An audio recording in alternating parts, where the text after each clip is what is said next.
कोई दिल टूटने पर रोया तो किसी ने किया खुशियाँ न मिलने का गिला।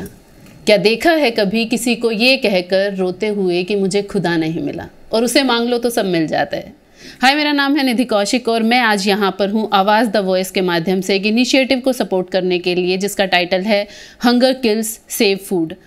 जिसकी थाली में खाना नहीं होता 2 वक्त का, उसके लिए वो खाना किसी ईश्वर से कम नहीं होता है।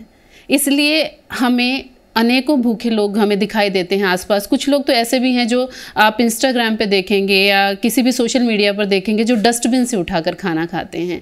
तो जो 1 या 2 वक्त का खाना आप डस्टबिन में हर रोज़ फेंकते हैं, उसे न फेंक कर उसे बचाएं। थाली में उतना ही रखें जितना आपको खाना हो, तो जिसकी वजह से हम अनेकों लोगों का पेट भर सकते हैं जिन्हें 2 वक्त की रोटी भी नहीं मिलती है। So please come with us and join hands with Awaaz the voice for this initiative. Thank you so much.